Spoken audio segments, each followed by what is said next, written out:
What's up, everybody? Welcome back. I'm meteorologist Andrea Myers, bringing you your daily hail forecast, sponsored as always by C3 Group, Merlin Law Group, American Contractor, and Atlas. And they're linked in the description to this video, so go ahead and take a look at the wonderful work that they do. Today it's more of the same as the past couple of days. We got storm chances in the southwest. That's going to be for hail, and then out east it's going to be more of a wind risk, so we'll take a look at both. And then getting into the tropics, because Lee is really kind of what a lot of people are concerned about right now as it's heading up north. Going to see where it tracks potentially into New England and Canada, Bermuda. You guys got to keep an eye out. And then we got a couple of other disturbances on the horizon as well. So taking a look at all of the tropics as well as our inland risks in a second. But before we do, come see us at the Atlas All-Stars Stadium Tour. We got at least 2 more events here on the next few weeks, couple months here. Next one's going to be September 27th in Charlotte. And then after that, we're in Frisco on October 24th. Derek is going to be the keynote speaker. If you guys are new to Hail Trace, he is the founder and CEO, so he'll be talking to all sorts of fun weather stuff. So get on out there and see Derek at the Atlas All-Stars Stadium Tour. Then getting into now our weather, we got this front that's just kind of lingering through the southeast and kind of the south here, bringing a lot of rain and cloud cover to Texas as well as parts of the southeast, and it's kind of what's causing our pattern to kind of repeat just every single day. So watching that. But right now, if you're behind that, it's really nice. It's fall weather. 72 degrees in Denver, 76 in Dallas. Not too humid either. We'll take a look in a second. But if you're out ahead of it, 81 now in Atlanta, 93 in Houston. So getting a touch warmer once you're down south of that front. So again though, as far as humidity goes, it's really nice across most of the country right now. Only a little muggy in Oklahoma City, which is pretty nice. I mean, Dallas is, up there 50-50. It's humid, but getting a little bit worse once we work our way down towards the coast. But overall, most folks out behind that front are going to be a little bit cooler and a little bit drier than we've seen for a while. Feels like the first round of fall before you get that inevitable like 90, 100 degree day that just comes out of nowhere. But right now, really nice. So watching that into today and tomorrow, that setup's going to kind of linger, seeing more of the same into tomorrow afternoon. And then, that's kind of pushing our instability far down south towards the coast. So we got a little bit out east here that could help us with some scattered storms.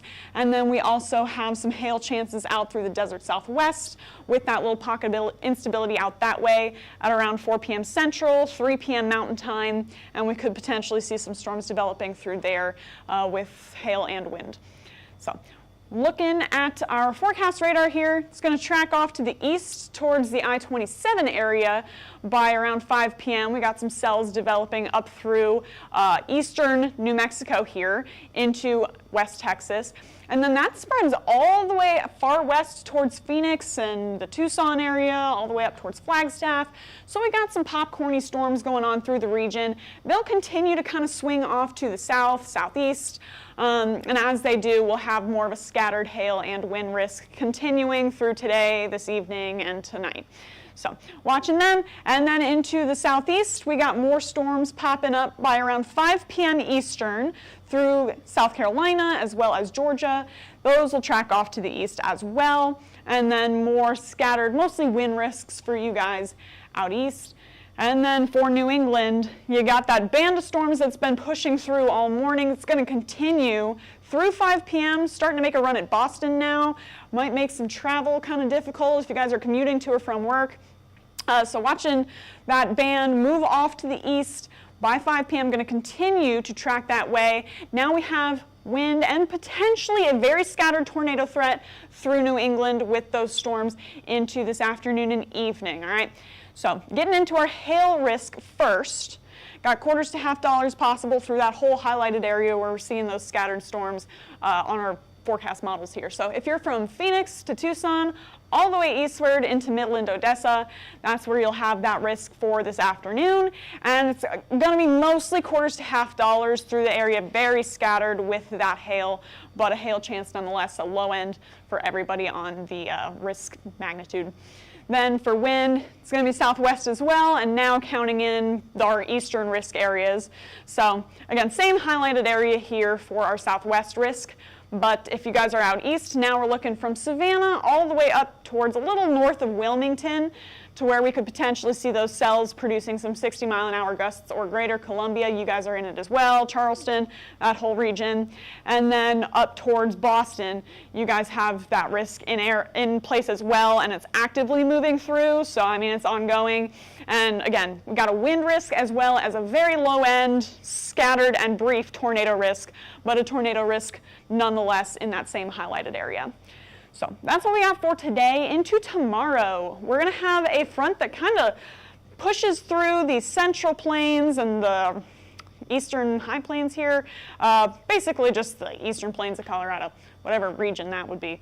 So that's going to spark some storms down by 5 p.m. on Thursday. We should see a little bit more coverage picking up in the evening and overnight hours while that swings east, and then by the early morning it should break apart a little bit. But bottom line, a couple of those storms could get us some high winds into tomorrow through that whole area, through New Mexico and Colorado, and just the far, far western parts of Kansas, Oklahoma, and Texas.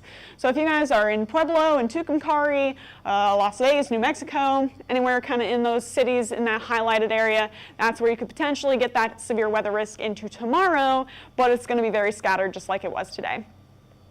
Now the tropics. All right, if you guys have been watching Lee, notably, we are seeing it start to make that turn up to the north. Now we also have Margot and another disturbance. This is Margot right now. It's just kind of hanging out in the middle of the Atlantic, not really bothering anybody for now, so that's good news. Lee, on the other hand, is, you know, people are keeping their eye on it. I mean, you can see it on satellite making its way close to the U.S. Boundary waters there, but we've got some different circulations on Lee. So we got that outer band there, and then we got kind of an inner eye wall here that's getting itself together a little bit better. But in between those two, we got some dry air, so that's not super great for a strengthening hurricane. But again, that center of the storm is trying to collect itself as it swings up to the north. And then lastly, much less organized, we got this other disturbance on the horizon. We do have a low pressure in there somewhere, and it's trying to collect itself, get some things spinning a little bit, but for now, just some disorganized showers in the central Atlantic for now. So for our 7-day tropical outlook on that storm, it's 50% over the next 2 days, 80% over the next 7. Likely to see some development on this system in the next little bit, but right now, I mean, it's just not looking like much of anything on satellite. Got to give it a little time, but that could potentially be our next tropical depression. Then as for Lee, all right, so currently a Category 3 hurricane doing 115-mile-an-hour winds, and you can see the historic track there. It's finally made that northward turn. So as it pushes up north, now it's moving past Bermuda by around Thursday evening, Friday morning. So you guys could see some heavy rain and high winds from Lee on in between that time period. Should drop down to a Category 1 storm by Friday morning, 90-mile-an-hour winds.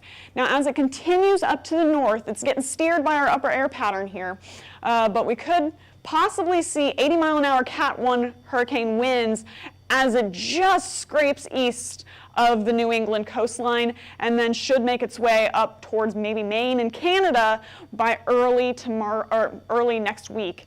60-mile-an-hour winds expected then. So potential to be watching this late this week, early next week as it moves up that way, but the bottom line for the East Coast, you could be seeing some, high swell and rip currents from this as it makes its way up out of that area. And then, again, watching Maine and Canada as this potentially heads up that way, then it should start to swing off to the east. But I mean, this is what it's working with.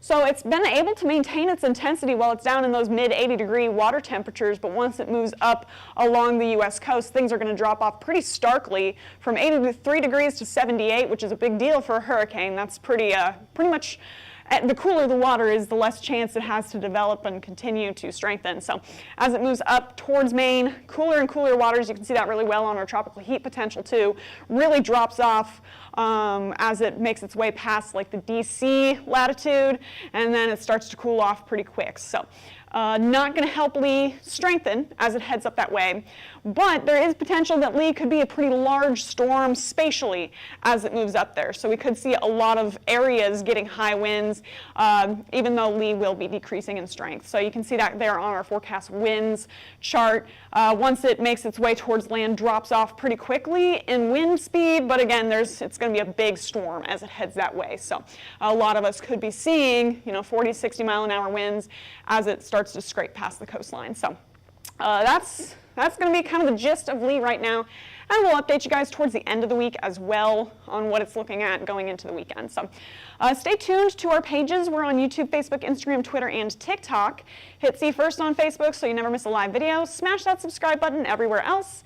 And then to get in contact with us, you guys can scan the QR code up above me in that banner there, or click the link in the description to this video to go ahead and get access to our products, or just give us a call at 855-334-4245. Email us at info@hailtrace.com or check out hailtrace.com for more details. And for now, I'm meteorologist Andrea Myers. Thanks for watching.